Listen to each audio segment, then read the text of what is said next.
noite, né, a todas e todos. Bem-vindas e bem-vindos ao Centro de Estudos e Pesquisas Edgar Morin. Hoje estamos aqui muito felizes em receber duas gerações aqui do CEP, né?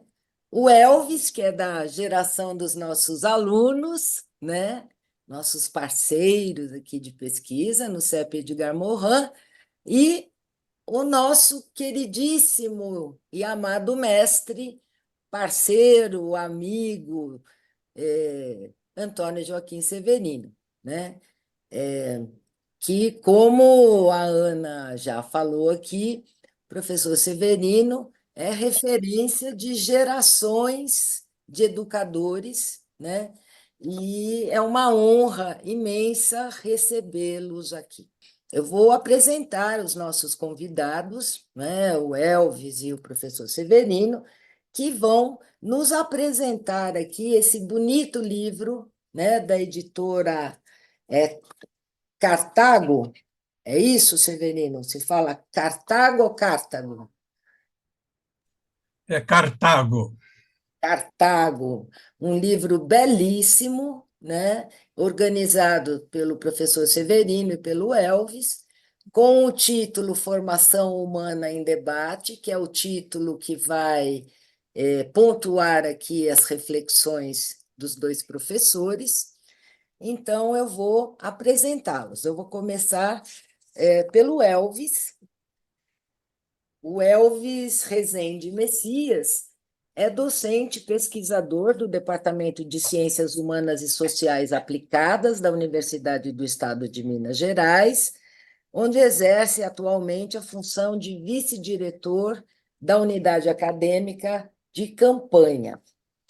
É doutor em Educação pela Universidade 9 de Julho e mestre em Educação pela Universidade Federal de Alfenas, com pesquisas centradas em filosofia da educação. Tem especialização em filosofia pelo Centro Universitário Claretiano e em doutrina social da Igreja pela PUC de Goiás. É licenciado em filosofia pela Universidade do Estado de Minas Gerais e bacharel em teologia pela Universidade Católica Dom Bosco.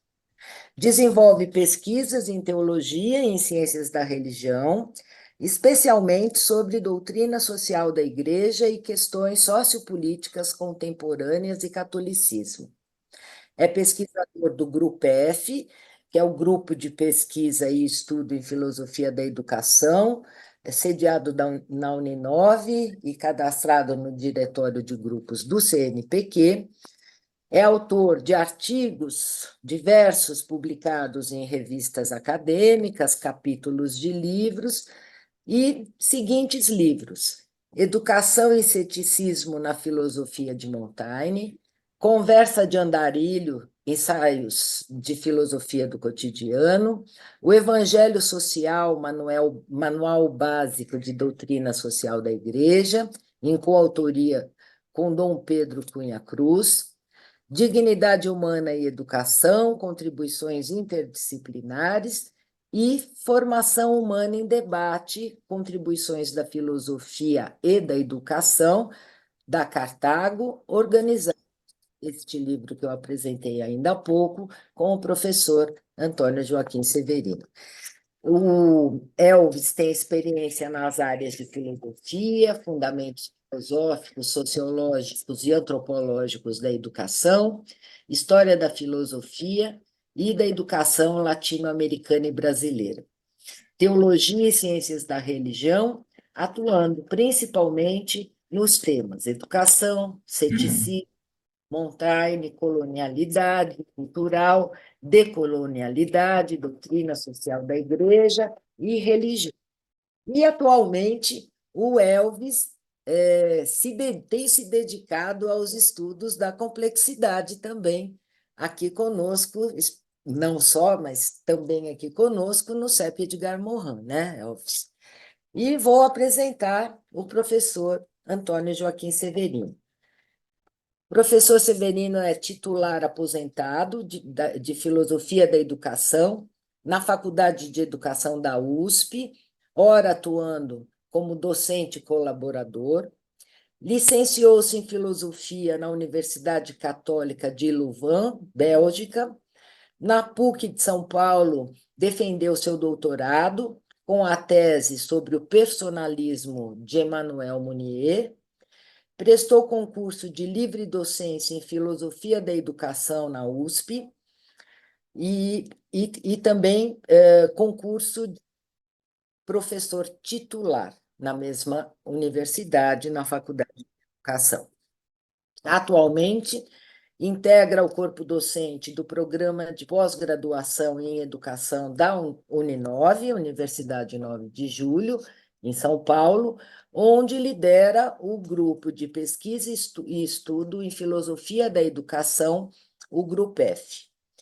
Dentre suas inúmeras publicações, destacam-se a famosa metodologia do trabalho científico, da editora Cortez, que já conta com 21 edições, né? Pelo menos as que são declaradas, não é? pela editora.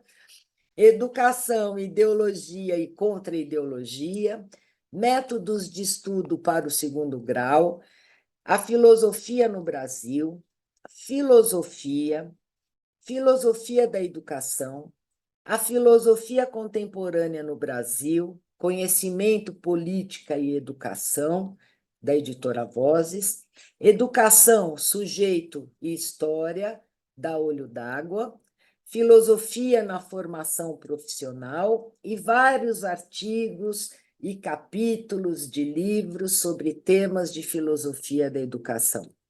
Seus estudos e pesquisas atuais situam-se no âmbito da filosofia e da educação, com destaque para as questões relacionadas à epistemologia da educação e as temáticas referentes à educação brasileira e ao pensamento filosófico e sua expressão nas culturas brasileira e latino-americana.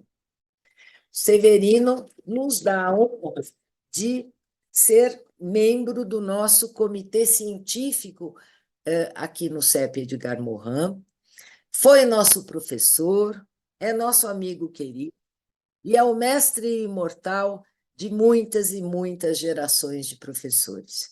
É uma honra enorme recebê-lo nesse espaço, professor Severino, que também é um espaço de utopia e de resistência. Espaço esse em que você tem assento garantido na vida. Passo a palavra, não sei quem vai querer falar primeiro, se é o professor Elvis ou o professor Severino, mas a palavra já é de vocês. Muito obrigada pela presença desde já. Obrigado, Isabel.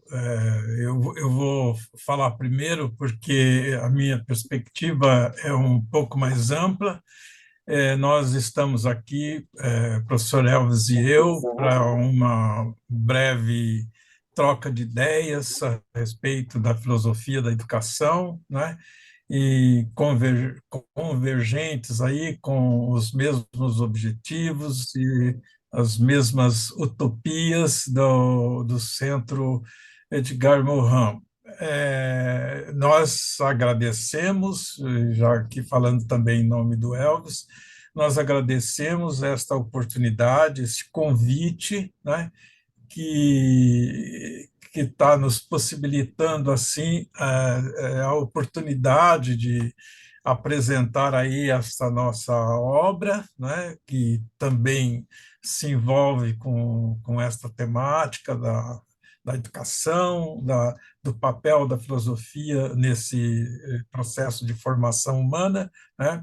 Então, com muita satisfação que nós vamos, então, trazer algumas ideias a respeito dessa nossa proposta eu vou falar aqui um pouquinho para abertura, apresentando um pouco o contexto do surgimento da proposta editorial e, em seguida, o professor Elvis vai falar mais especificamente sobre a própria obra, da qual ele assim, embora ele possa até não concordar e vai querer negar, mas foi realmente o espírito e as mãos que viabilizaram a realização desse projeto, né? Agregando os autores, né? E cuidando de toda a preparação desse material, que ele vai explicar como ele realmente se estrutura, né? Como é que o livro se estrutura e por que que ele tem exatamente essa estrutura e qual justamente o propósito do livro. Eu começaria dizendo que assim o livro nasceu, é uma produção do que nós chamamos a LIPEF, que é a linha de pesquisa de Educação e Formação Humana, que é uma das 3 linhas de pesquisa do programa de pós-graduação da Uninove, ao lado da linha de Política da Educação e da linha de Cultura, né? E a linha de Filosofia e Formação Humana, atualmente composta, né, pela professora Cleide Silvério de Almeida, pela professora Elaine Terezinha Dalmas Dias, que está aqui conosco também, e por mim. E esta linha, né, como o próprio nome indica, né, se dedica fundamentalmente a fazer esta relação, né? Nós abrigamos aqueles projetos e aquele debate a respeito dessa íntima relação que nós identificamos e fomentamos, né, entre o conhecimento, o papel do conhecimento na construção da cultura e na construção da educação. Vemos a educação como mediação fundamental desse processo de formação humana, né? E na compreensão das mediações curriculares, né, desta linha, nós temos uma disciplina, né, que é a disciplina nuclear desse grupo, né, dessa pequena subcomunidade lá no interior do programa, né, que também até se chama disciplina Educação, Filosofia e Formação Humana. Cada uma das linhas tem a sua disciplina nuclear. E foi exatamente no exercício desta disciplina que nasceu esta ideia, né, de se fazer esta obra, esta coletânea, né, e que depois o professor Elvis vai detalhar um pouco mais, né, mas ela, assim, os autores, os coautores desta obra são principalmente os alunos que puderam cursar esta disciplina, então participaram dos debates que procuram justamente mostrar qual é o núcleo principal do pensamento da linha, quais são as suas grandes referências, né? E além né, nós também temos outros momentos na dinâmica do próprio programa, nós temos outros momentos que discutimos também este papel da filosofia da educação, seja nos seminários de pesquisa que fazem parte da própria estrutura curricular do programa, seja em alguns eventos que nós realizamos, que a linha realiza ou compartilha com outras instâncias, né? De formas que foi desse debate do qual nós quisemos, então, por assim dizer, radiografar e registrar um momento dessa vivência, né, tentando traduzi-la, né, e convocamos, então, todos esses participantes para registrarem, né, o seu modo de sentir, o seu modo de ver. Enfim, nós radiografamos aí um momento dessa nossa experiência nesses últimos 2 anos.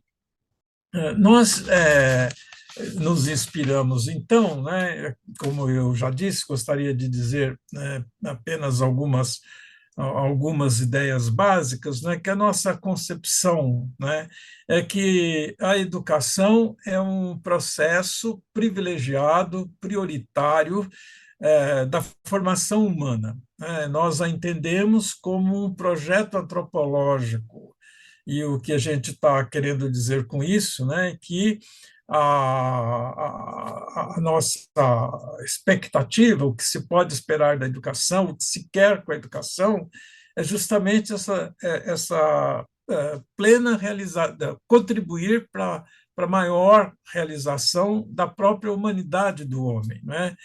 Nós não nascemos prontos, né?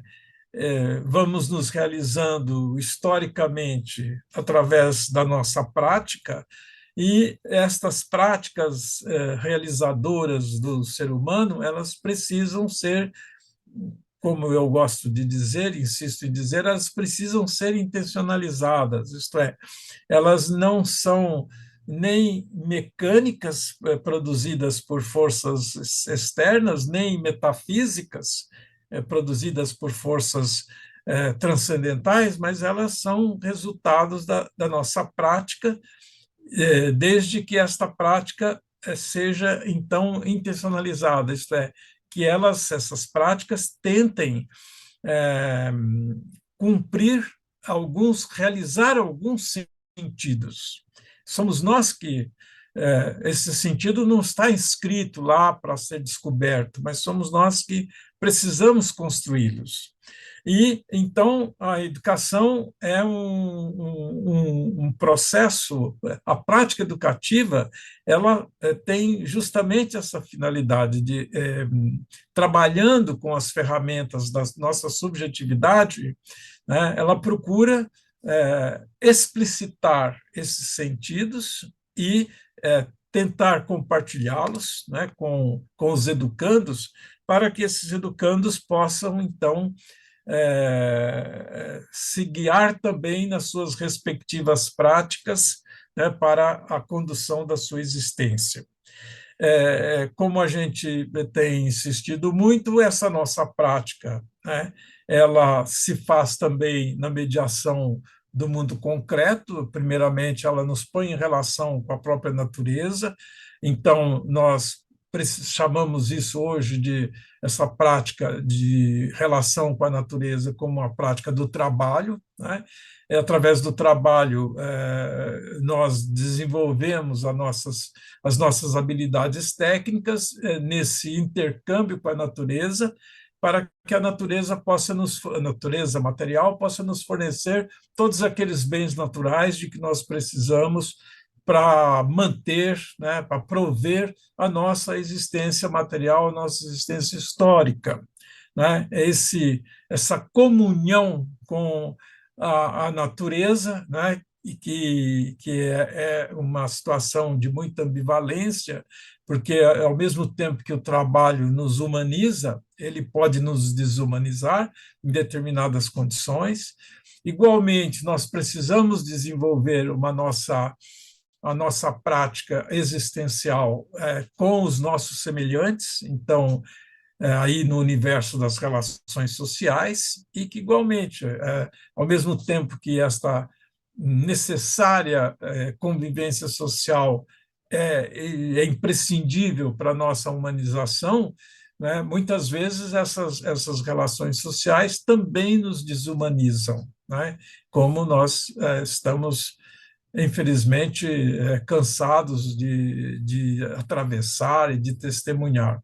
E também, terceiro perspectiva, a nossa prática simbólica, que é essa que nos permite esse intercâmbio com a nossa própria subjetividade, com o nosso mundo íntimo, assim, e que exatamente é o fulcro central, né, esse território da subjetividade que permite que nós estabeleçamos um contato com a objetividade do mundo, né, mediados por esses sentidos. Então, assim, nós vemos a prática educativa, né, que ela precisa também ser uma prática intencionada, que ela precisa ter se fundamentar na clareza deste sentido, desta razão de ser, né, para que, por sua vez, ela possa mediar, né, é, as nossas relações com a natureza, as nossas relações com a sociedade e as nossas relações com a cultura, né, entendida aí na sua dupla dimensão, tanto a cultura objetivada, que foi fruto da nossa própria criação, como a cultura subjetiva, que é exatamente este permanente exercício que nós fazemos no plano, né, da nossa interioridade subjetiva.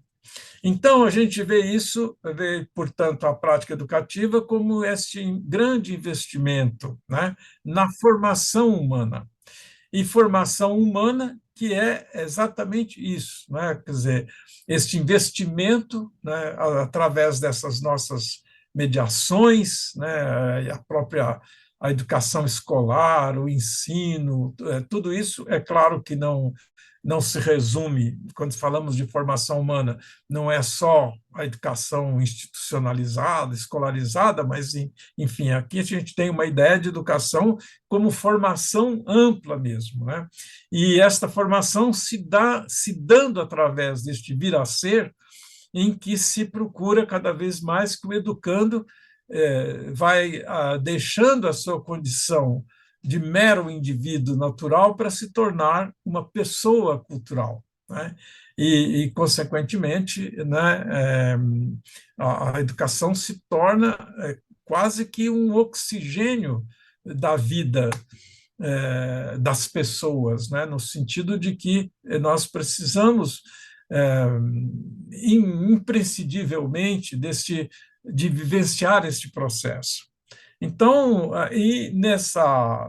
como está se tratando do uso, do exercício das nossas ferramentas subjetivas, o conhecimento ganha uma importância muito grande, e também conhecimento aqui no sentido bem amplo, né? Mas a gente dá esse destaque para a filosofia, que, portanto, não vai se contrapor às outras formas da cognição, da subjetividade, mas, ao contrário, vai articulá-las, né, no sentido exatamente de podermos implementar, podermos assim consolidar cada vez mais esta utilização de todas essas ferramentas.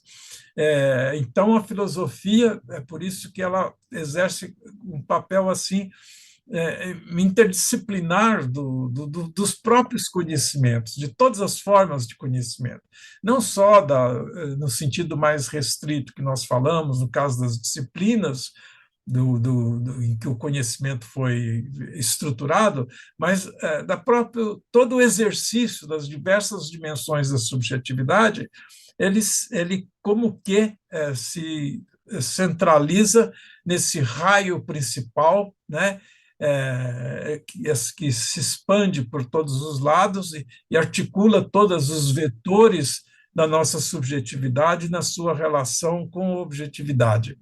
Então, não se trata de dizer que a filosofia é um conhecimento superior, né? Não tem nenhuma hierarquia aqui, mas exatamente ela tem essa função, e é específica, de articular, então, todas as nossas formas de sensibilidade, sensibilidade estética, sensibilidade ética, sensibilidade política, sensibilidade epistêmica, propriamente dita, né?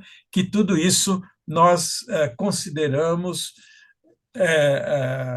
alvo, objeto, campo da reflexão filosófica. Daí essa nossa preocupação. E como eu já antecipei, a construção desta coletânea, né, a organicidade dela nasce exatamente do registro plural, né, dos autores que estavam todos envolvidos nessas preocupações, quer dizer, foram essas preocupações que aglutinaram e nos possibilitaram fazer esse projeto. Como o professor Elvis certamente vai esclarecer bem, não foi tanto assim uma demanda imposta pelos organizadores, mas foi um pedido dos organizadores para que esses autores trouxessem as suas reflexões, as suas análises, as suas expressões, né, para que eles pudessem, a gente pudesse estar registrando assim, né, este momento importante que nós julgamos importante na vida, né, dentro de todas as limitações institucionais que nós realizamos aqui no âmbito da linha, né, de Educação, Filosofia e Formação Humana, ALIPEF, do Programa de Pós-Graduação em Educação. Né? Era isso que eu gostaria de dizer como uma pequena abertura, aí, um contexto para que o professor Elvis nos apresentasse a proposta na sua concretude. Muito obrigado.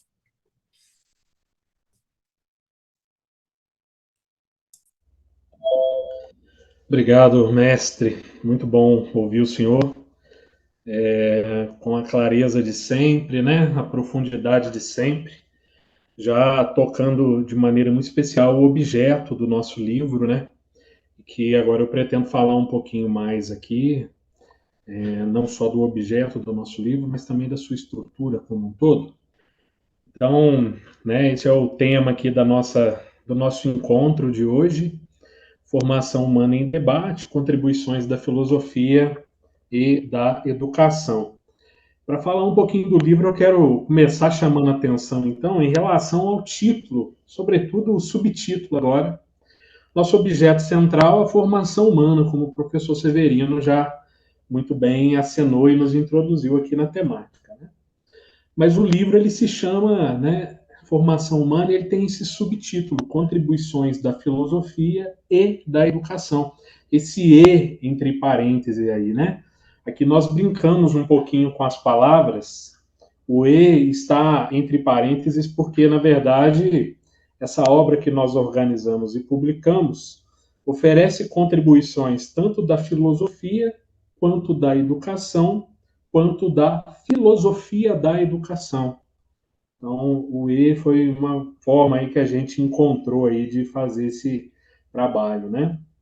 Então, o livro quer ajudar a leitora e o leitor a pensarem com mais criticidade, com mais radicalidade, com mais profundidade, sistematicidade, complexidade, o fenômeno da formação humana. Por isso, mas também por conta de muito mais, ele traz contribuições da filosofia. O livro quer ajudar também as pessoas que tiverem ele em mão a aprenderem, a se provocarem acerca de novas abordagens. Quer oferecer elementos interpretativos, conhecimentos acumulados pela história humana a partir de diversas teorias que temos à nossa disposição acerca do processo formativo do ser humano, das mais variadas perspectivas formativas. Então, por conta disso, ele também traz contribuições da educação, das muitas teorias educacionais e perspectivas.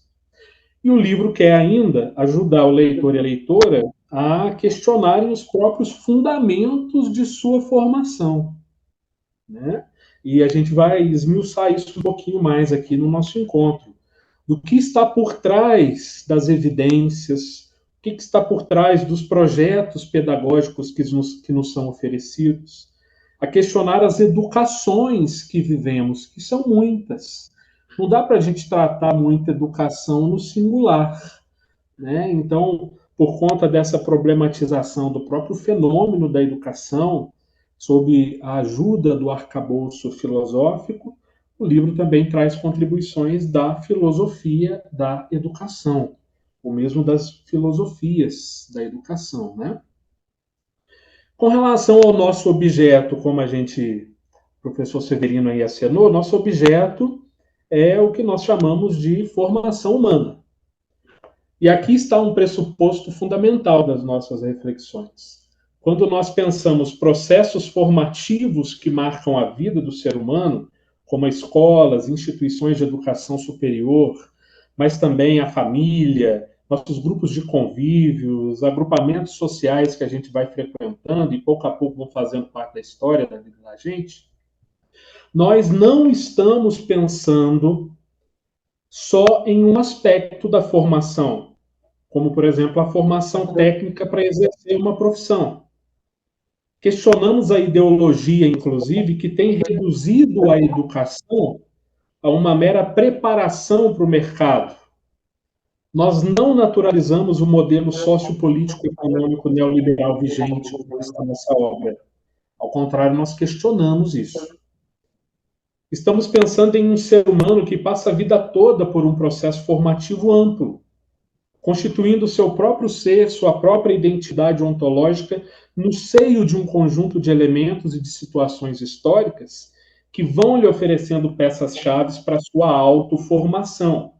E, muito criticamente, um contexto que também, muitas das vezes, oferece elementos para a sua deformação, para a sua alienação, para o roubo da própria subjetividade da pessoa, né? Assim fica claro também que nós não entendemos de forma alguma a formação como um processo de formatação. Ao contrário, queremos também com esse livro oferecer um material que ajude para a vivência de um despertar da consciência crítica e também da vivência, que seja uma vivência também crísica, né? A gente colocar em xeque aí alguns dos nossos valores formativos. Esperamos que, de algum modo, cada pessoa que tiver essa obra em mãos possa olhar com criticidade sua própria história, sua subjetividade, seus valores existenciais e critérios de conduta, bem como se permita colocar em crise, em xeque essas realidades, avaliando suas bases, provando seus fundamentos, aquilo que a sociedade e a sua historicidade têm nos oferecido como possibilidades de formação e de construção de sentido para a nossa própria vida. Formação humana, então, a partir disso, é compreendida por nós aqui nessa obra como um processo vital que perpassa a vida toda de uma pessoa, articulada, influenciada e também conflitante com todo e qualquer local que essa pessoa frequenta, com as outras pessoas com as quais ela se encontra e, por vezes, também se desencontra dialogicamente, as escolhas que faz, as escolhas que deixa de fazer, que, inclusive, muitas dessas escolhas que deixamos de fazer ficam como sombras nos atormentando a vida toda, nos fazendo pensar como seria a vida se nós tivéssemos trilhado por outro caminho. Então, nós entendemos que isso perpassa também a discussão do âmbito da formação humana, a perspectiva da subjetividade. Formação humana é algo, então, que exige atenção, que exige de nossa parte compreensão. Não para simplesmente vivermos quase que automaticamente reproduzindo o que nossa realidade cultural nos força a fazer, mas para uma vida com maior amplitude de consciência, da qual cada pessoa é sujeito crítico de sua própria formação. Uma perspectiva da compreensão mesmo, né, que nos leva a entrechocar dialógicas e dialéticas, a, como dizia Montaigne, né, de colocar a nossa vida no contato do comércio humano, né, das humanidades, e ali esmerilar a nossa própria subjetividade nesse contato com a realidade circundante, que é muito ampla, muito complexa e tecida de muitas teias. Então, a formação humana como um instrumento fundamental para a ampliação da consciência, para uma compreensão aprofundada, para que o sujeito possa ser, de fato, aí sujeito, né, de sua própria formação, do seu próprio caminho. Muito se diz que a educação é a grande tábua de salvação de um país. Vocês já devem ter escutado isso muitas vezes. O que vai salvar um país é investir em educação. Será? Depende de qual tipo de educação se está falando. A educação não é um fenômeno ao qual devemos pura e simplesmente confiar. Os projetos educacionais e formativos são muitos. de que projeto educacional formativo nós estamos falando, ou estão falando quando nos falam que é a educação que vai salvar um país? De que projeto? Estão falando de quê? É preciso questionar qual a imagem ideal de ser humano que essas ideias carregam. É preciso questionar e entender qual projeto de sociedade cada projeto educacional quer promover. A educação não é neutra. É preciso considerar as intencionalidades da prática educativa, os sentidos dos seus empreendimentos, os seus fundos antropológicos, sociais, econômicos, etc. Nossa obra está caminhando por aí. Você já se perguntou, a educação formal que você recebe ou recebeu na sua instituição de ensino, essa educação que nós recebemos, junto com as aulas que a instituição planeja, tem qual projeto de humanidade? Tem qual projeto de sociedade no seu PPC, no seu PPP? Qual visão ela tem do trabalho, da realidade do trabalho e, sobretudo, da realidade de quem trabalha, o fundo antropológico? Quais projetos econômicos, culturais, políticos e tantos outros projetos estão ali junto com o projeto educacional que nos é oferecido? Junto com os valores financeiros, quais são também os valores éticos, humanos, humanitários, epistemológicos, societários que vêm no pacote, né? Então, o nosso livro tem a pretensão de ajudar o leitor e a leitora a pensar um pouquinho sobre essas e tantas outras coisas. Como o professor já bem acenou a origem do livro, sobre a origem do livro, é importante destacar que o livro é uma coletânea de textos de diversas autoras e diversos autores, e foi produzido a partir do espaço acadêmico, mas isso não faz desse livro um livro tão somente acadêmico. A sua origem foi a linha de pesquisa Educação, Filosofia e Formação Humana, a LIPEF, lá do programa de pós-graduação em Educação da Uninove de São Paulo. Mais especificamente, nasceu da disciplina Educação, Filosofia e Formação Humana, quando foi ministrada no segundo semestre de 2021. É uma disciplina ministrada conjuntamente pelos 3 professores da linha, professora Cleide, professora Elaine e professor Severino. E as leituras e as discussões da disciplina suscitaram muitos desdobramentos enriquecedores que despertaram em nós, então, a vontade de sistematizar. Sabe aquelas aulas que fluem, que as discussões avançam, e você fica pensando, meu Deus, a gente não pode perder isso, não, a gente tem que registrar de alguma forma. A gente tem que possibilitar que isso chegue a um público maior, pensando a universidade, pensando ali o pé da extensão, né, fazer chegar pesquisa e extensão aí caminhando juntas aí na interface, né? Então, a perspectiva foi um pouco essa. Daí que lancei a ideia de organização de um livro coletânea, os professores da linha deram um pleno apoio, e o professor Severino e eu ficamos encarregados de levar a bom termo esse trabalho, ali arregimentando o pessoal, levantando os textos, provocando a turma para escrever, né, para compartilhar as suas muitas percepções das aulas, e gerou aí um livro, então, muito rico, que quer, de alguma forma, ser um serviço ao desenvolvimento e à promoção da dignidade da pessoa e a sua formação integral. Então, qual foi a estrutura do livro? Como eu disse, nós tentamos ao máximo, né, inspirar o pessoal da linha, nossos colegas estudantes, os 3 professores, mais especificamente o professor e as 2 professoras da linha, né, para se inspirarem e escreverem da forma como quisessem. Então, nós também não queríamos que fosse um livro, como eu disse agora há pouco, pura e exclusivamente acadêmico, só com textos pesados, de fôlego acadêmico, mas que o livro também lhe possibilitasse aberturas, poemas, notas e tantas outras textualidades e expressões que falam da formação humana, com linguagens múltiplas, porque nós assumimos, de fato, essa compreensão de que, como diz Morin, as artes, a poesia, a filosofia, não são só meios de expressão de conhecimento, mas são fontes de construção do conhecimento. Por vezes nos levam a compreensões que o saber prosaico não dá conta, né? Então, o livro ele não é tão somente acadêmico, porque o desejo foi pensar as diversas problemáticas da formação humana de maneira ampla, complexa e integral, interligando diversos saberes e suas múltiplas formas de expressão. E isso fica mais claro na forma, então, como a obra foi estruturada, organizada, que foi de uma forma tripartite. Na primeira parte, a obra traz, então, uma rica e significativa entrevista com o professor doutor Marcos Antônio Lorieri.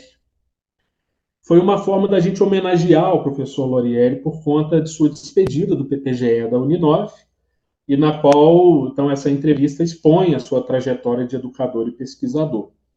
O professor Lorieri é uma das maiores referências da área de ensino de filosofia no Brasil, e na entrevista ele compartilha com riqueza de detalhes seus mais de 50 anos de experiência como pesquisador na área. Vale muito a pena ler a entrevista.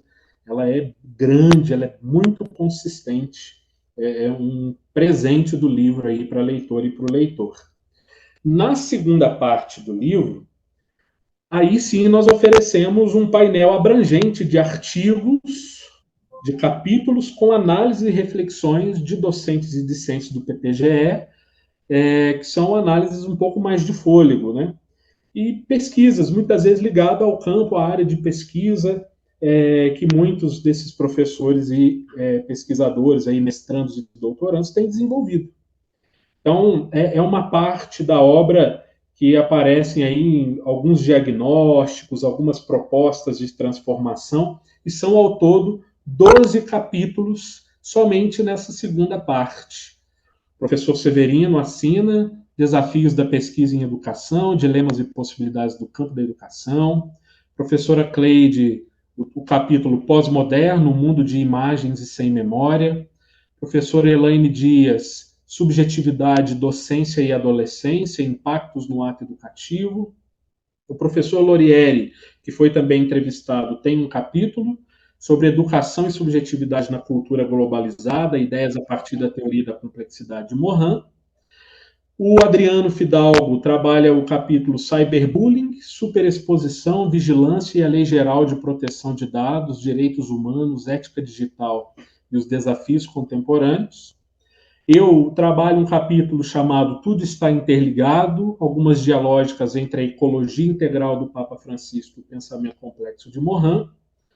Junto com o Flávio e a professora Elaine, nós assinamos um capítulo também intitulado Subjetividade e Educação, um ensaio sobre a complexidade da formação humana, fruto das aulas da professora Elaine, inclusive, chamado Educação e Subjetividade. O José Humberto assina o capítulo Trajetória da Filosofia na Constituição da Natureza da Educação, entendida como processo de formação humana.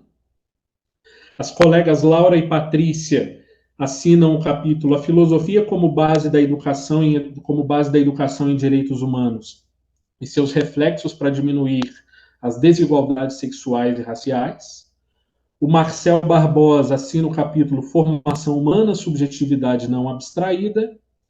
A Rita e a Cíntia, o capítulo Consciência Ambiental, Vivências de Plantio e Colheita na Primeiríssima Infância.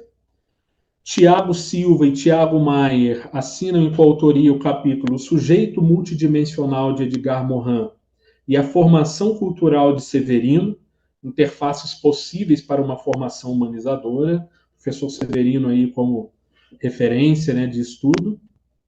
E aí depois nós entramos na terceira parte do livro, né, que, como eu disse, não é tão somente só com textos acadêmicos. Essa terceira parte é uma sessão inteiramente dedicada a expressões da criatividade reflexiva das autoras e dos autores de capítulos aí. É uma parte também composta por outros 12 capítulos que expressam textualidades variadas, como poemas, crônicas, notas. Vinícius Almeida assina Caminhos. Laura, Crônica de um Jovem 100 anos depois, é uma homenagem aos 100 anos do Morin. A Roberta Romão, um poema muito bacana, Descolonizar ou Decolonialidade. A Noemi e o Gustavo e a professora Elaine assinam Filosofia da Educação e Formação Humana. Eu assino mais uma pequena crônicazinha, Formação Humana e Complexidade. O Marcel assina o Poema da Complexidade.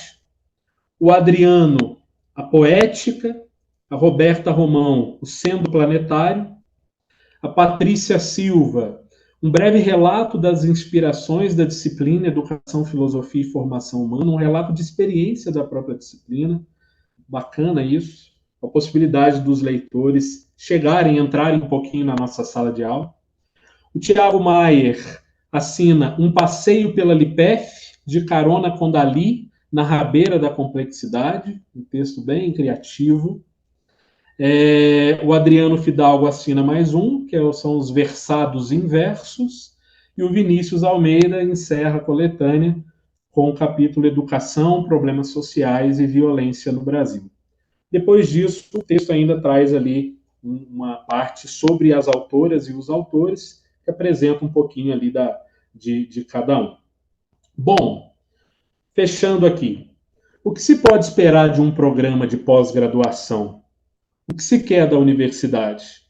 O que uma pessoa que desenvolve pesquisa no campo das humanidades faz que de fato interessa as demandas atuais da sociedade? Vivemos tempos de profundas desconfianças sobre o papel e o lugar das ciências, da filosofia e da educação no desenvolvimento socioeconômico contemporâneo. Submetidas à ideologia tecnicista, que é hegemônica no contexto neoliberal vigente, as pesquisas só ganham visibilidade midiática e clamor coletivo na medida em que parecem resolver problemas mais imediatos, cuja lucratividade exclusiva para pequenos grupos seja claramente palpável. Ora, são muitos os campos científicos e também diversos são os fenômenos que envolvem a vida humana e a realidade social. Permeada de teias e tessituras marcadamente complexas, a pesquisa científica não pode limitar-se ao pragmatismo dos resultados imediatos, nem ao reducionismo simplificador das complexidades inerentes da vida cotidiana. Antes de alcançarmos certas respostas, é fundamental elaborar bem e demorar nas considerações das perguntas, debater, ampliar perspectivas, perscrutar os objetos de investigação. Nesse caminho, ter a oportunidade de exercitar a reflexão no âmbito de uma comunidade investigativa que seja, ao mesmo tempo, solidária e comunicante ao redor de um mesmo objeto de pesquisa, mas visto sob prismas variados, é uma ocasião singular de desenvolvimento do espírito investigativo, verdadeiramente preocupado em elaborar um saber que tenha consistência epistemológica, que faça dialogar diversos tipos de conhecimento e que, ao mesmo tempo, possibilite novas aberturas de pesquisa, novas perguntas, novos itinerários reflexivos. Afinal, somos marcadamente isso, né, gente? Itinerantes, andarilhos, caminheiros. Há muito o que saber, descobrir, inventar. O livro, então, que nós trazemos a público, ele é marcado por esse movimento. Ele pode ser uma boa opção de livro para quem procura compreender de maneira complexa o fenômeno da formação humana.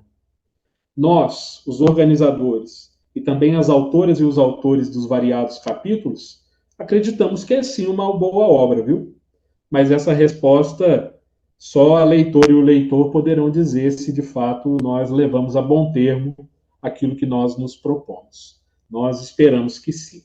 A obra é essa, está apresentada. Obrigado pelo espaço.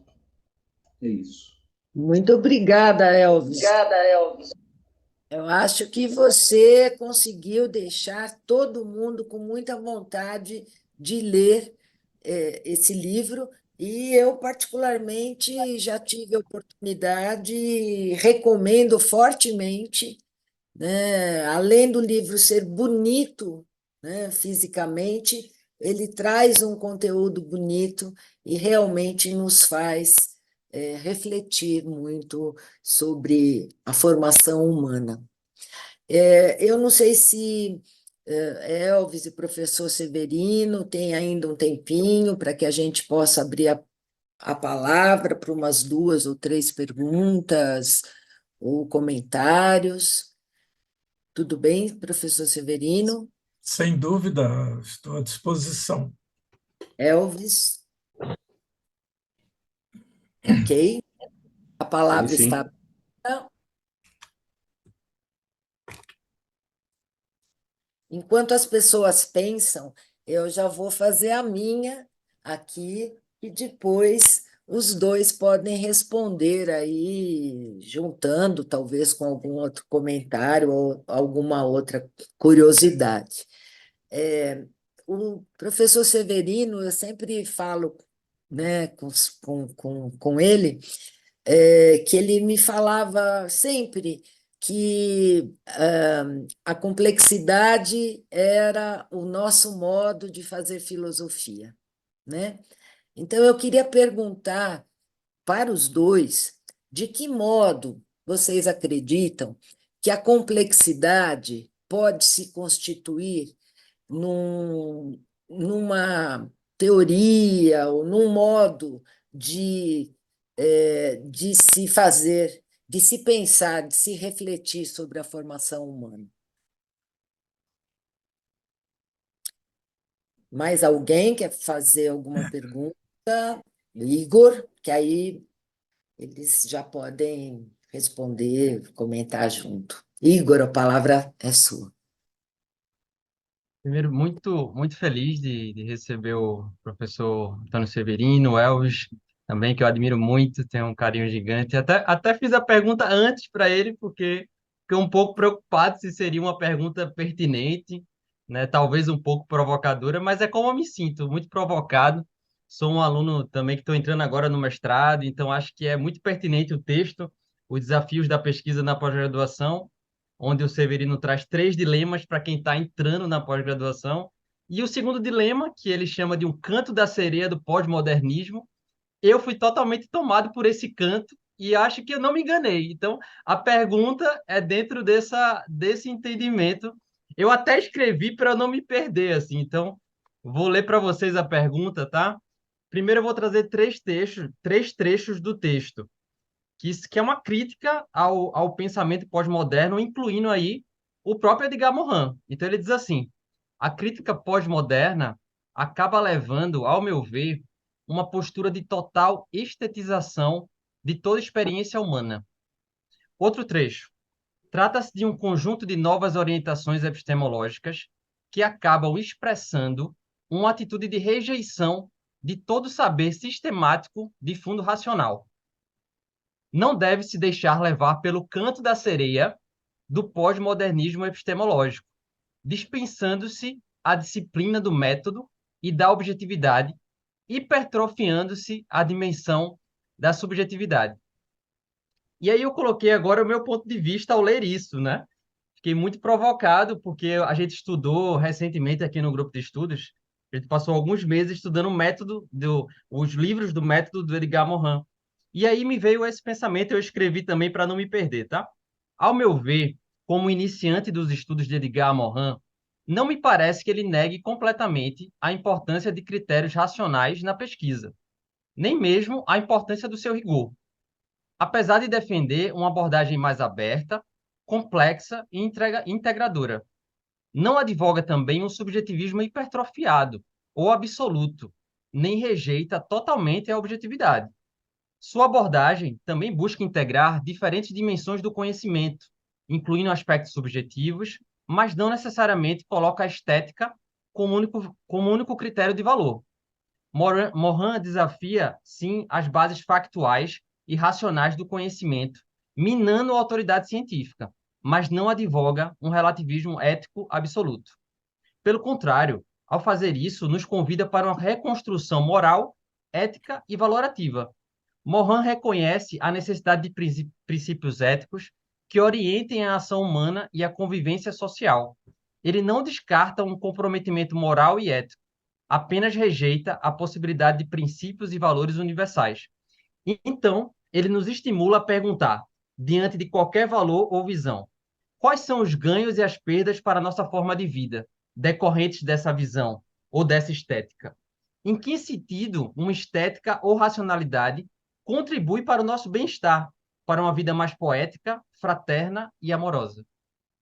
É assim que eu vejo o posicionamento de Morin. Aí, quando eu li isso do professor, que é uma referência para mim, estou lendo até o livro dele, do trabalho científico, eu fiquei, nossa, como é que pode conciliar isso, assim? Então, me veio uma provocação muito complexa e ficaria feliz, assim, de ouvir como é que isso pode... E eu acho que essa pergunta comunica um pouco com a da Isabel, no sentido de como é que a complexidade pode nos contribuir, né? Se ela é esse lugar também de contribuição, e eu acredito que é aí onde as coisas se conectam, e a crítica não parece ser uma crítica totalizante, no caso, né?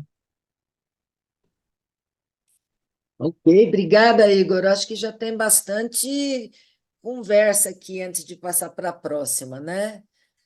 E como, hein? Então, eu posso responder?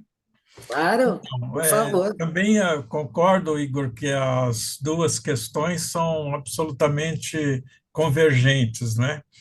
E já para tranquilizar o Igor, quando eu escrevi essa afirmação, eu não estava pensando absolutamente no Morin, né? Eu estava me reportando, assim, mais especificamente, embora eu nem tenha citado nomes assim, mas o que me impactou aí no pensamento pós-moderno, né, foram mais as posições do Baudrillard, do Lyotard, do Maffezoli, do Deleuze-Guattari, né? Porque eu não integraria o Edgar Morin de modo radical como um pensador pós-moderno, porque a metáfora que eu uso, né, para explicar essa leitura que eu faço, né, primeiro, eu quero dizer o seguinte: quando eu critico um pensador ou uma escola, uma tendência, isso não quer dizer que eu não tenha um diálogo com eles. Ao contrário, eu procuro abordá-los. Acho que os pensadores pós-modernos têm intuições muito importantes. Eles têm uma sensibilidade aguda para uma série de problemas assim, de formação humana, desse projeto antropológico, né? Portanto, não é assim, não é alguma coisa que você descarta de uma maneira leviana, né? Eu uso a metáfora assim, porque os pensadores pós-modernos, ao fazerem uma justificada crítica ao projeto iluminista da modernidade, muitas vezes eles correm o risco de jogar fora a criança com a água do banho. Quer dizer, que a razão ocidental, moderna, tenha se instrumentalizado, não cumprido as promessas que fizeram ao início da modernidade, se transformaram de novo nos grilhões da liberdade humana, não há dúvida alguma. Mas nós não podemos fazer assim pura e simplesmente passar uma borracha por cima da história, da contribuição, daquilo que nós herdamos, não só da modernidade, mas da própria medievalidade, da própria antiguidade. Então, eu vejo assim a necessidade de uma relação dialética entre os vários momentos. Quer dizer, a filosofia vai se construindo nesse processo de crítica e de autocrítica, né? Quando eu vejo, por exemplo, um Lyotard, que eu li muito na minha formação inicial da filosofia, ele trabalhava sobre o Kant, sobre a fenomenologia, né? De repente há uma transição, tudo bem, né? Mas então um pouco nessa linha, né? Que eu vejo, né? Em que ocorre não ocorre isso no pensamento da complexidade do Edgar Morin. O Morin, inclusive, dialogou muito com a ciência, né, né, na teoria dos sistemas. Então, é evidente que não se trata de pura e simplesmente a gente não faz uma equiparação assim, uma coisa que fosse fluida, né? E eu vejo exatamente, Isabel, acho que a complexidade não é uma questão só do conhecimento. A complexidade faz parte da condição humana. Quer dizer, não temos como, de maneira nenhuma, né, toda a capacidade, até onde nós podemos acompanhar até hoje, né, desse debruçar da subjetividade sobre a objetividade, né, o que nós encontramos é uma realidade de per si extremamente complexa.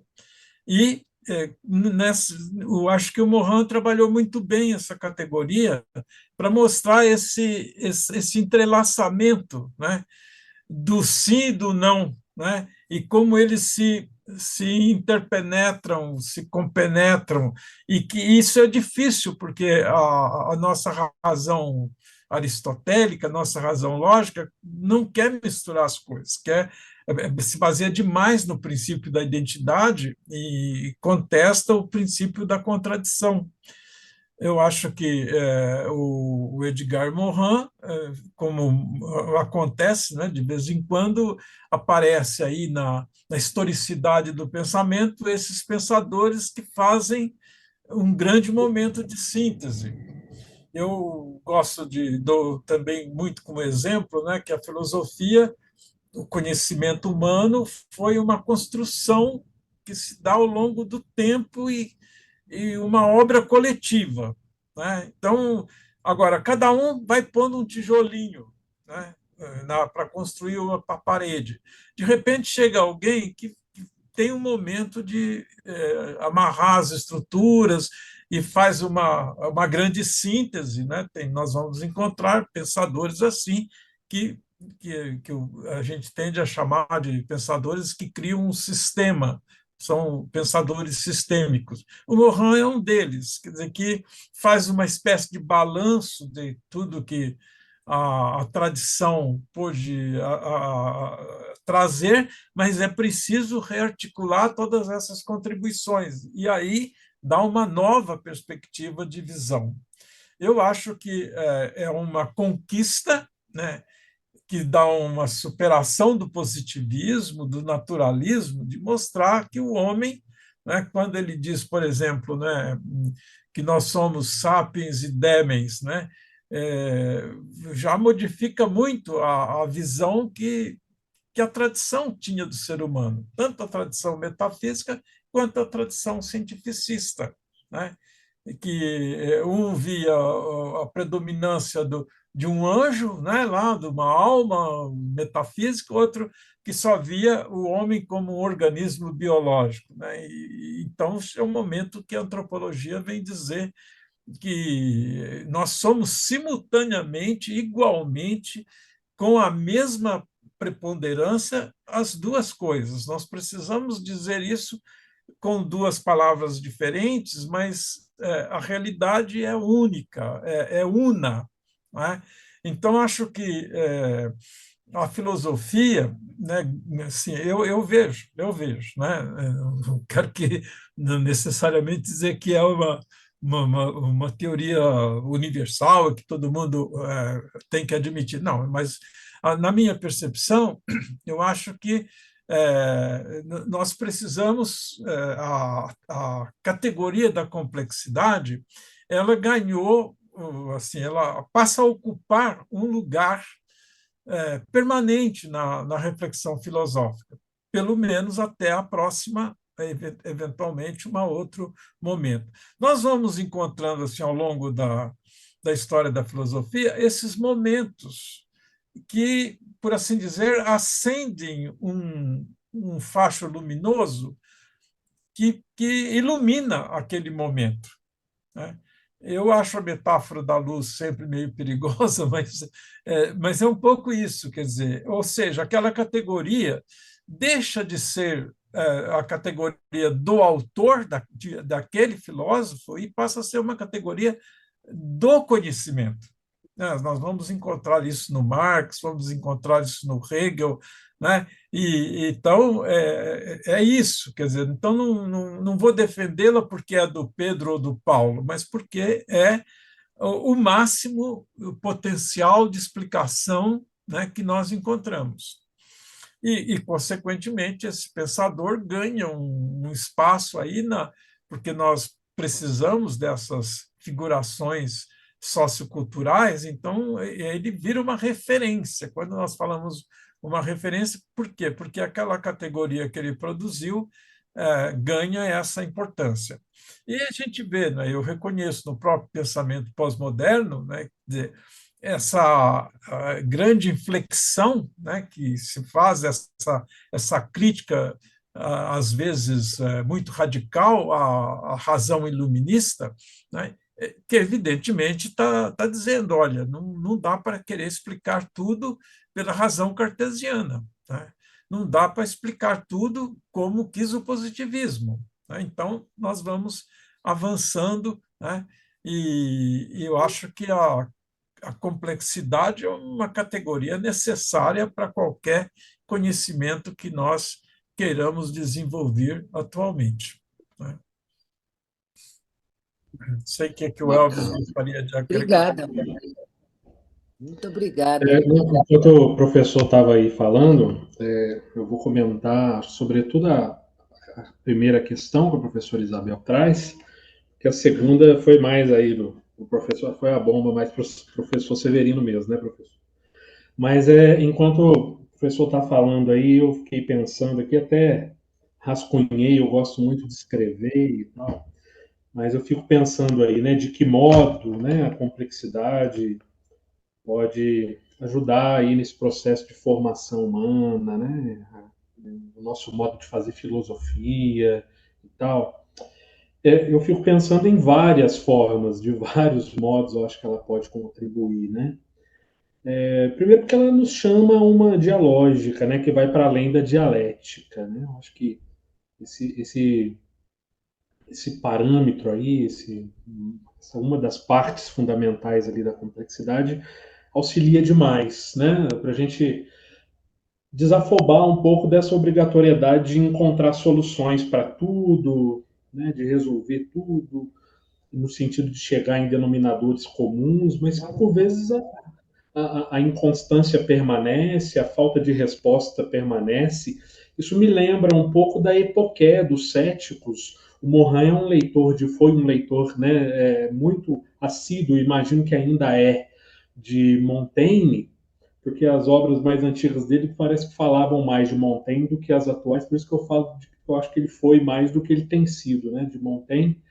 Mas ele muito ligado ao Montaigne, e o Montaigne ele foi extremamente afeito à filosofia cética, né, os céticos gregos pirrônicos, que trazem justamente a perspectiva da hipoqué, da suspensão do juízo, né? Se eu não tenho uma resposta certa para dar, eu não sou obrigado a dar resposta nenhuma, né? A tomar decisão nenhuma, eu mantenho a suspensão do juízo para continuar pensando e refletindo. Isso é uma máxima do ceticismo pirrônico lá da antiguidade, que Montaigne resgata muito e que influencia Morin, como ele mesmo confessa nos meus filósofos. Né? Então, acho que a dialógica, por chamar isso, para a gente fazer uma filosofia dialógica, uma formação dialógica aberta, porque nos possibilita uma maior amplitude de nossas perspectivas pela hologramática, né? O todo na parte, a parte no todo, a gente considerar um pouco mais isso, e enxergar, também ter condições de enxergar as partes como todos, né? Como todo fundamental, como aí pensar a formação humana, a dignidade, o estudante, que é uma parte de um todo, mas que é um todo na parte que não pode ser de forma nenhuma, então, instrumentalizado, idealizado, né? Então, isso provoca bastante a questão da formação humana, porque também nos oferece uma leitura não linear da realidade, com a sua visão, né? Uma crítica à arrogância europeia, seja a arrogância europeia na filosofia, na ciência, na cultura, na economia. Então, um autor que inclusive adianta discussões muito importantes hoje no campo da decolonialidade. Na minha tese de doutorado, agora recentemente, que eu trabalho sobretudo sobre a perspectiva da decolonialidade, o pensamento complexo ajudou demais. Porque o Morin ajuda a fundamentar uma crítica ao eurocentrismo sem cair na eurofobia. Então, acho que isso é um dado importante, né? Nos leva a considerar a plena validade epistemológica, então, das artes, da poesia, das filosofias, como eu disse, e também dos mitos, dos muitos e muitos saberes ancestrais. Ele fala disso já há muito tempo, adiantando muitas discussões atuais, né? E tudo isso por compreender de fato a complexidade do real, né? Por considerar, por levar em consideração que a nossa realidade é complexa, ela é tecida de muitos fios, ela é entretecida de muitas tramas. E diante dessa complexidade real, então, os saberes alfandegados, os saberes tutelados por uma única autoridade epistêmica não dão conta de compreender, de responder, né? Então, eu acho que por isso e muito mais, o pensamento complexo acho que tem muito a contribuir para o nosso modo de fazer filosofia hoje, pensar a formação humana, por nos chamar à transdisciplinaridade, reconhecendo sim a contribuição das mais variadas disciplinas, mas interligando essas disciplinas.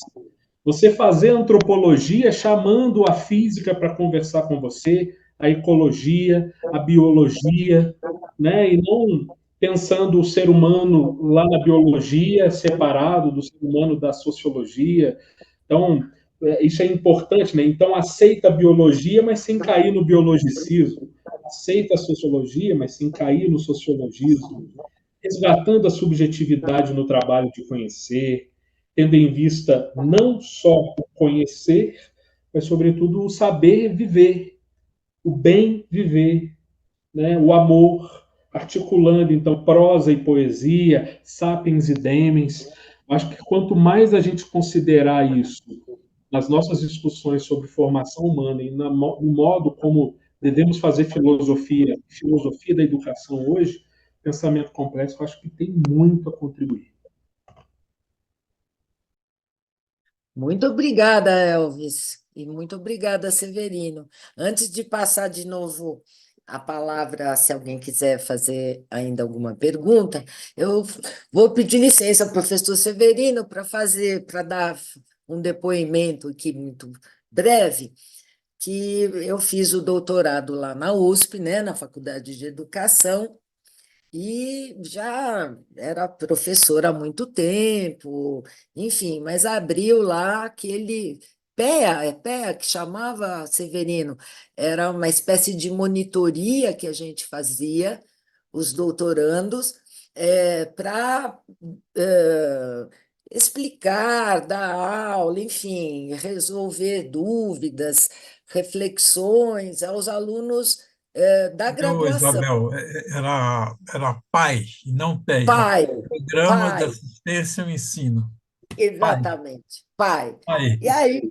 E aí, bom, é claro que eu não podia perder a chance de ser monitora do Severino, né? Então fui eu e a Cleide, né? A Cleide, professora também da linha da Uninove, do PPGE, fomos lá as duas para ser monitora do Severino.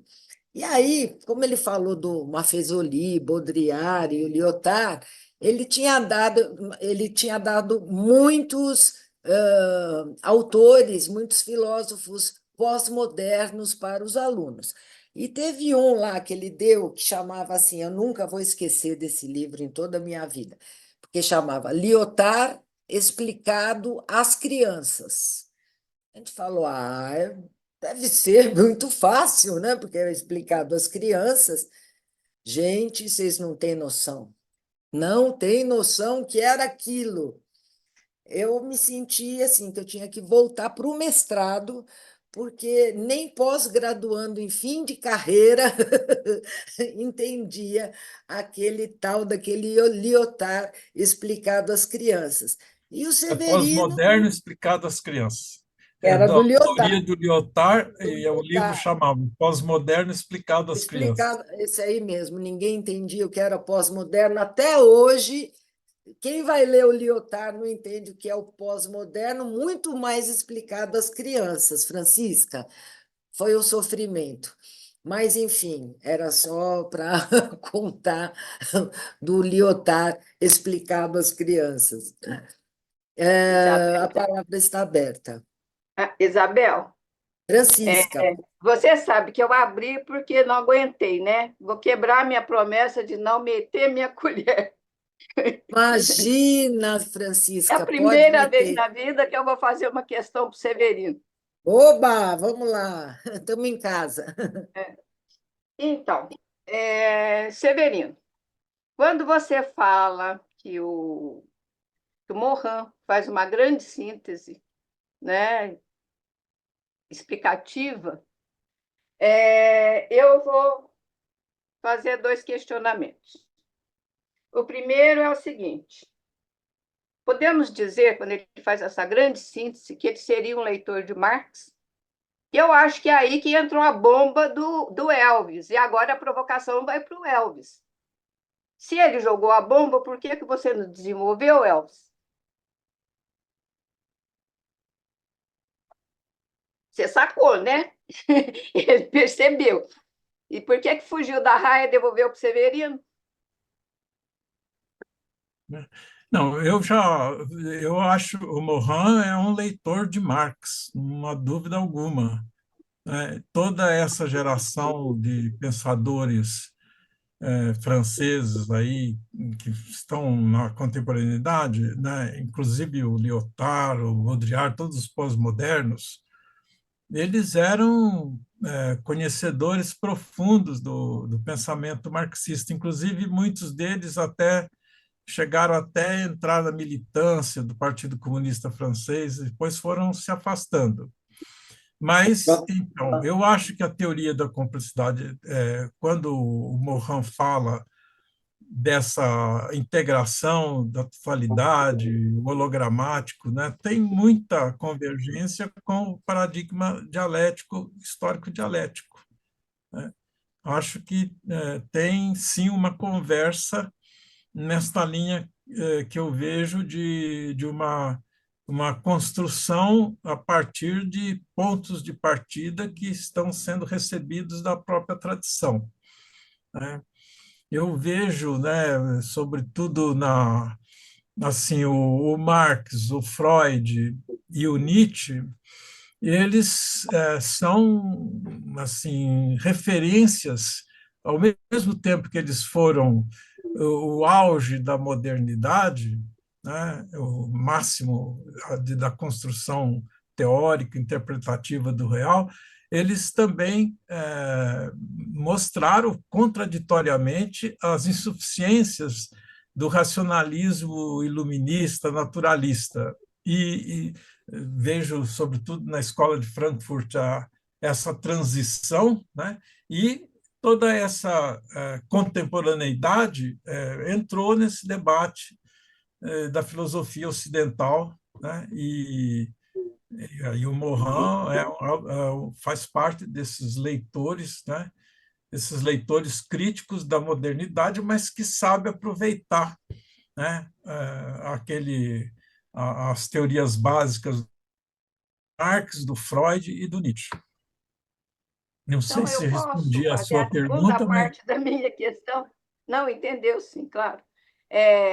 Mas a segunda parte da. Posso fazer a segunda parte da minha questão? Posso, né? Ou então, pode. Elvis, quer falar alguma coisa, Elvis? Comentar primeiro, não sei se a sua segunda parte é sobre o que a senhora comentou, mas, de fato, eu acho que o Morin foi um leitor muito assíduo mesmo de Marx, né? Ele participou, inclusive, das lutas socialistas na França, né? Ele teve muito envolvimento partidário, e, de fato, ele vai produzir uma síntese. Eu não sei se a senhora já chegou a ler Os Meus Filósofos, que é uma obra do Morin. Tem uma parte lá que ele fala exclusivamente do Marx, que Marx é um dos filósofos dele, e é muito bonito, de fato, a síntese que ele faz, né, do que ele ainda mantém do Marx e as críticas que ele critica muito.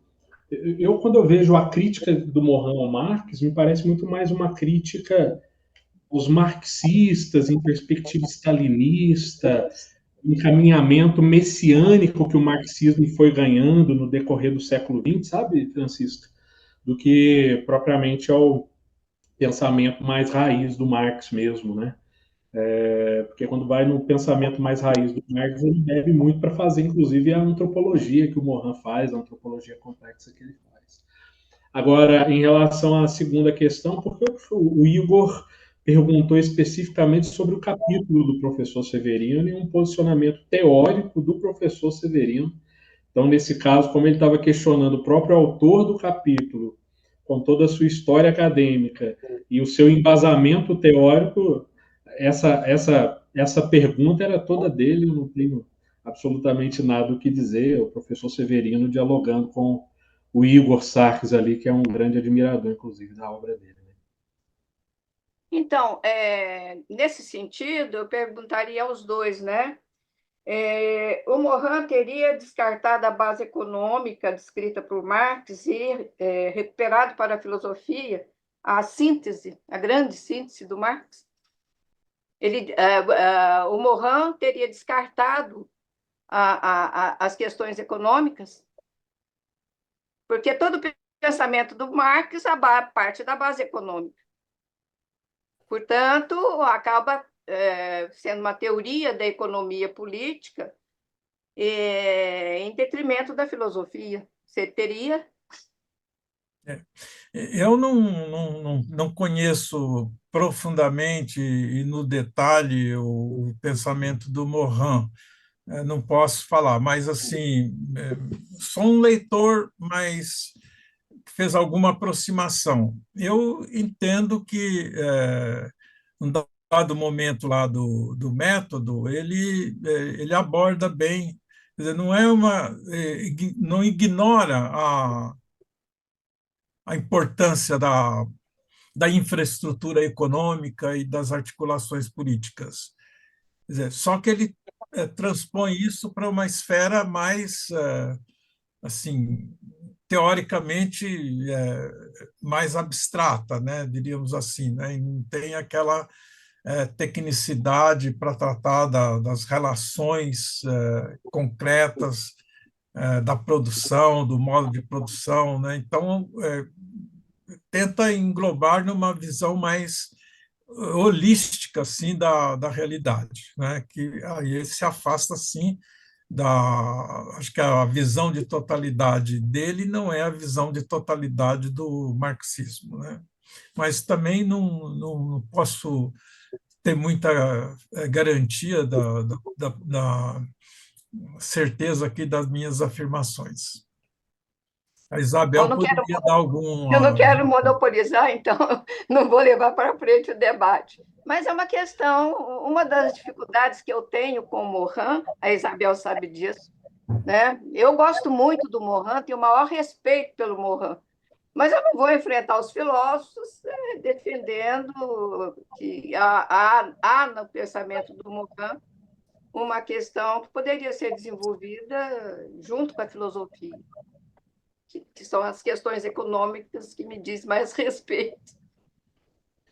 Eu acho assim, só comentando brevemente, eu acho que isso vale a pena a gente franquear mais esse debate com a professora Isabel, Maria Cândida, enfim, o pessoal que está dedicado mesmo ao Morin há muito tempo, mas eu penso assim, das leituras que eu já fiz de Morin até hoje, que não foram poucas, mas ainda não as suficientes, né? Morin tem obra demais, é, mas eu não vejo um abandono da questão econômica, não, pelo menos nas obras que eu li até agora. Eu também não, só que está faltando esse debate. Ele é, inclusive, muito crítico, isso está muito presente nas obras dele. E agora, as obras mais recentes dele, inclusive, agora aí na beira dos 100 anos, elas são bem carregadas de crítica ao neoliberalismo, né, ao modelo de sociedade que a gente veio construindo e que está depredando tudo, não só o ambiente, mas cada um de nós que nos fazemos existimos completamente dependentes desse ambiente, né? Então ele tece, sim, críticas interessantes. Só que eu acho que ele faz leituras aqui do Marx que são muito importantes de resgatar. Por exemplo, em relação às classes, o Morin ele vai entender que o Marx ele se perde um pouco no mito de uma sociedade sem classes, porque ele teria, de alguma forma, não levado muito em consideração o fenômeno da ecologia da ação, né? Que muitas das vezes os próprios povos eles são arregimentados por uma luta contra eles mesmos, e não é fácil nesse processo aí de mudar a consciência e coisa e tal. O proletário de Marx, na perspectiva do Marx mesmo, das suas obras, tá visando na leitura do Morin o proletário é quase um messias, né? Um messias proletário, libertador. Então o Morin ele vai tecendo algumas críticas, parece que até algumas coisas que ele vai percebendo como algumas ingenuidades históricas aceitáveis. O Marx viveu e morreu só no século XIX. A gente precisa lembrar disso. Ele morre em 1883, né? Então, para frente acontece muita coisa e que o Marx, então, ele não teve condições de ver. E da mesma forma, o Marx ele é um europeizão, né? Ele é um herdeiro do século das luzes, é um cara que acredita no progresso. Então, essas questões. Então, assim, o Marx também não dá para deseuropeizar o Marx, né? Nessa perspectiva, na sua visão de história, na sua visão de progresso e tal. E aí ele vai concluindo assim que é muito importante para nós hoje ainda retomar, ainda reconsiderar o Marx, superar Marx conservando, ultrapassar Marx conservando. Então, temos muito que beber do pensamento de Marx, mas nós também temos muito que avançar. Marx não deu conta de tudo, nem sei se ele queria. Talvez os marxistas querem que o Marx tenha dado conta de tudo. E aí é um pouco da crítica que o Morin faz, porque acaba trazendo um tom muito messiânico para o marxismo, como se fosse a única solução para a superação dos nossos problemas econômicos, sociais, culturais. E a discussão talvez ela é mais complexa. Bom, mas isso é uma discussão para muitos encontros, mas só uma questãozinha aí, porque você me provocou. Você não vê atualidade no pensamento do Marx? Bom, mas fica para depois. Fica para um particular, né, Isabel? Vamos fazer uma reunião. Vamos, acho ótima ideia. Eu não tenho disposição de ficar discutindo essas questões muito Marx amplas. é muito atual, Marx é muito atual. Muito atual. Marx é muito atual. A gente precisa muito ainda rever Marx e ir na fonte do Marx, porque às vezes a gente lê o Marx muito com os óculos de alguns De preferência, marxistas. lê em alemão, né? Pois é, exatamente. O Morin, por exemplo, o Florestan Fernandes falava isso, olha, infelizmente não dá para cobrar do leitor brasileiro que se lê em alemão, mas de preferência em alemão, porque as nossas traduções são muito mal feitas. Gente, nós estamos monopolizando. Isabel, me perdoa. Eu Imagina! não ia fazer isso. Imagina, mas eu acho que é uma discussão muito relevante e uma grande curiosidade, inclusive do pessoal que vem para a complexidade e que vem com estudos do marxismo, né? E eu acho que o Elvis respondeu muito bem essa pergunta, né? Eu acho que o Morin é, sim, indiscutivelmente um leitor. O Elvis falou super bem aí ao final, ele diz que deve-se continuar lendo o Marx, ele aponta ao longo da sua obra, especialmente no Método 3 e também em outros lugares, uma nova política de civilização, enfim, ele aponta em alguns lugares pontos de encontro, de convergência que ele compactua e pontos em que ele se afasta, no que ele não concorda, e ele inclui a economia, indiscutivelmente, mas não encerra o problema nela, né?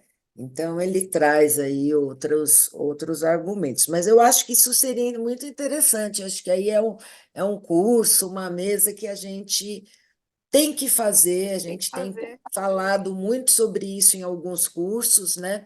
Mas eu acho que esse ponto específico, eu acho que vale a pena. Tem inclusive um livro que foi organizado pela Maria Lúcia Rodrigues e o Edgar de Assis Carvalho, que se chama Em Busca dos Fundamentos Perdidos do Marxismo, Conheço. em que o Morin aponta convergência e pontos de divergência, o que ele entende ultrapassar aí nas críticas ao pensamento marxiano, né?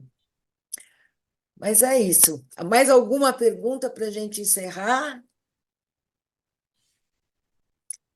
Aí eu gostaria, se tivesse um Ana, tempinho. pois não, Ah, Ana, a gente então conclui com você. bom, então, em primeiro lugar, eu queria agradecer, assim, uma grande aula, né? E, na verdade, eu vou sair daqui tentando elaborar melhor a pergunta, tá? Que é uma pergunta em função da qual eu me aproximei do CEP, não consegui depois da conta por causa do horário, né? Mas então vou tentar ser rápida e a gente não precisa responder aqui, mas é só para dizer que acho que isso, que tem que ter muitos espaços como esse para se seguir pensando. Então, essa grande pergunta, né, qual é a contribuição, né, para que serve tudo isso, para mudar, enfim, a vida que está aí? Para mim, como pedagoga, eu não sou uma estudiosa assim tão grande do Morin como eu sou de Paulo Freire, né? E, para mim, a grande contribuição do Morin é a reforma de pensamento, em cima dos princípios da complexidade. Então, quando a gente faz a discussão, por mais densa que seja, a gente tende a cair num certo dicotomismo, né? Ou é ou não é. E eu estava ouvindo aqui, eu me lembrei assim, eu fiz o meu mestrado em educação no final da década de 90. E daí era muito forte. Eu trabalhava na Secretaria de Educação de Porto Alegre e fiz o mestrado. Então, era uma discussão e as pessoas se dividiam entre os modernos e os pós-modernos. E aí eu estudava, né, o Paulo Freire. E aí Paulo Freire é descartado porque é moderno, né? E aí, bom, daí a gente procura lá, teve um evento na Tailândia que o Paulo Freire se disse, eu sou um pós-moderno progressista, né? E, bom, e daí isso aí abriu toda uma outra discussão. Então, eu acho que essa questão da reforma de pensamento é algo assim, é a grande contribuição, e esse conceito da ecologia da ação, que é, digamos, o fundamento lá dos três princípios, para mim, como pedagoga, trabalhando com formação de professores, ele é o grande fundamento da reforma de pensamento e pouco conhecido ou pouco explorado, porque eu, a vida inteira, com Paulo Freire, a educação é um ato político, a intencionalidade, né, que hoje a gente não discute, não tem tempo para refletir, mas a intencionalidade sempre foi muito clara, mas uma certa ingenuidade, né, do ponto de vista da repercussão dela na ação. Então, a minha síntese na tese, na época, né, a educação é um ato político complexo, simultâneo, e o que nos leva à pesquisa. Então, eu penso que essa noção de ecologia da ação, ela é um fundamento didático, assim, e que a gente precisa explorar mais. E aí, não vai dar mais tempo, mas em algum momento eu gostaria de ouvi-los mais sobre isso, porque o modo de fazer o curso, por exemplo, ele é fundado nessas compreensões, né? E a gente precisa mudar as práticas em nome disso. Como é difícil mudar isso na universidade, tu tendo um componente curricular com início, meio e fim, né?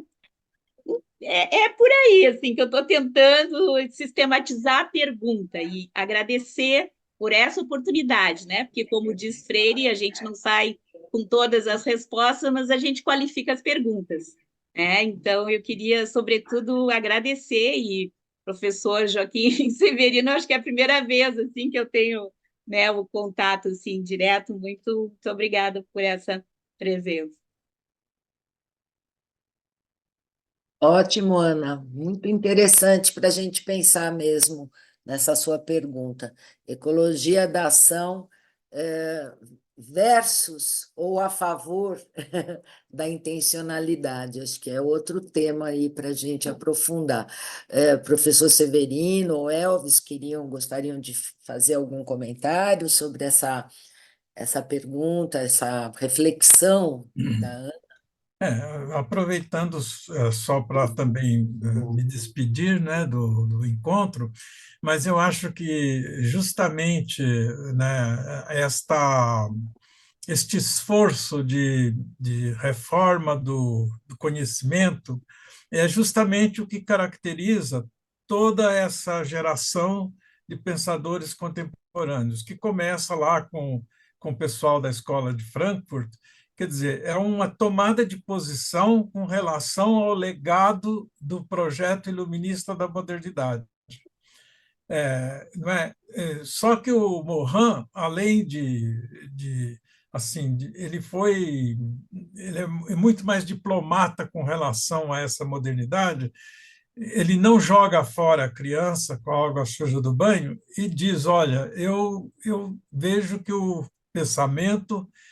conhecimento pode fazer esta representação do real. Nós temos um outro também, que inclusive é mais próximo de nós, que é ou tão próximo de nós também, outro europeu, que é o Boaventura Santos, que assim que propõe uma nova perspectiva para a ciência, para o conhecimento.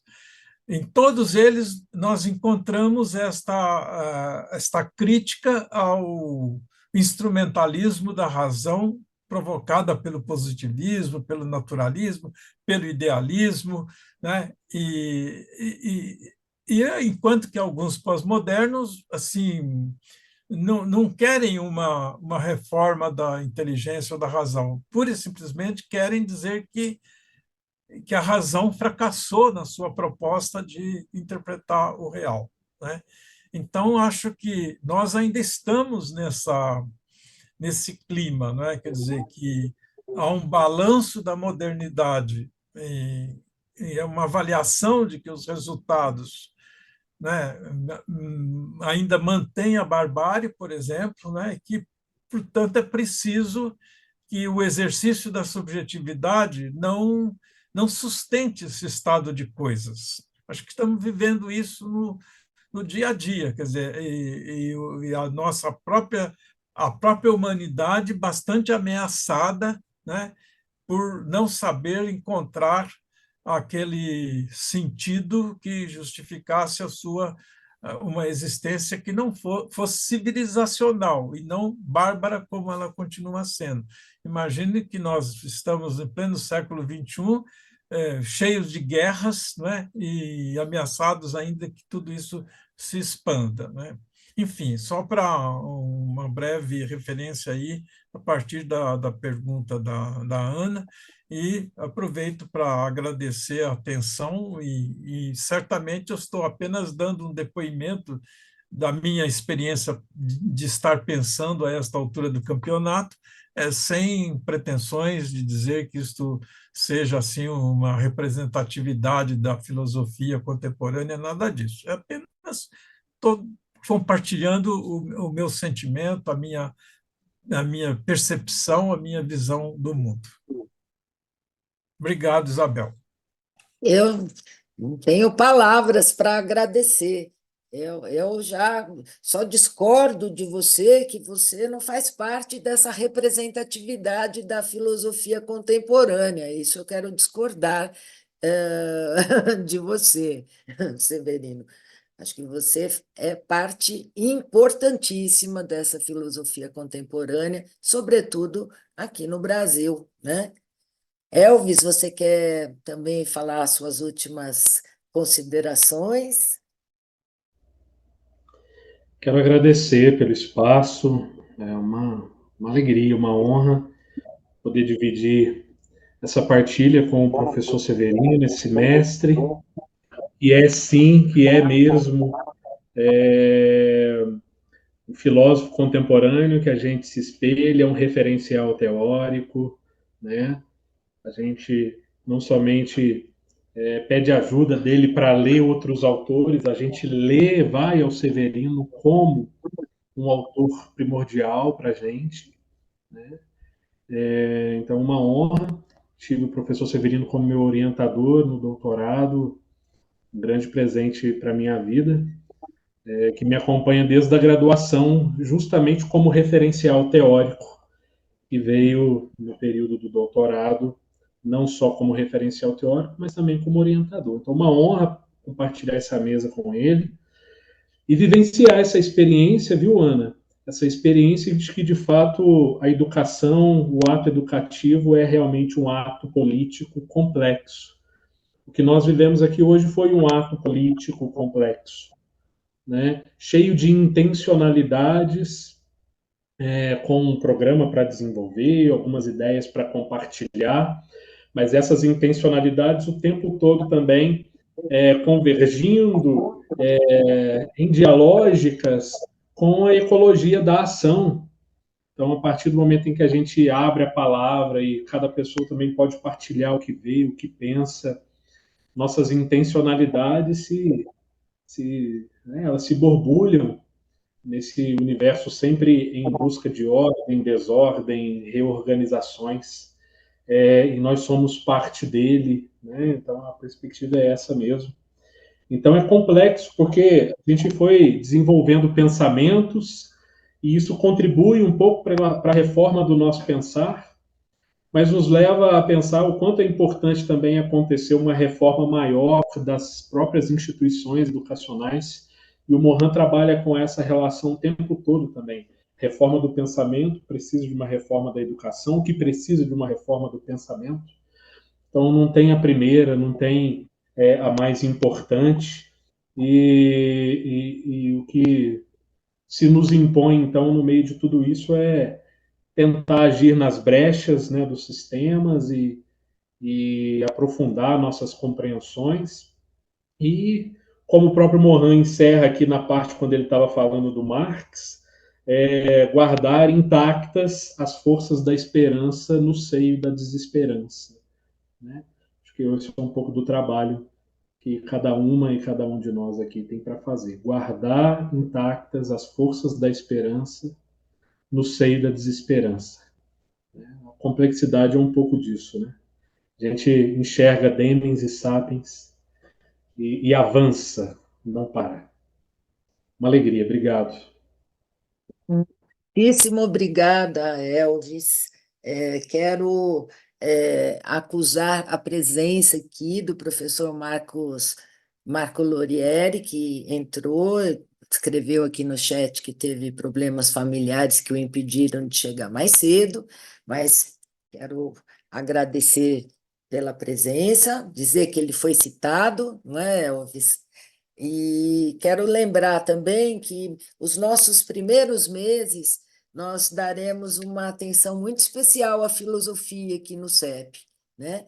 Já temos em fevereiro e março um curso sobre a necessidade da filosofia, na leitura do Edgar Morin, que o Marcos Lorieri vai ministrar, e em seguida também um curso também com o professor Severino, que a gente ainda só não fechou a data, mas que vai trabalhar também com a formação humana para a gente continuar aqui essa conversa, né, que a gente tem que aprofundar. Né?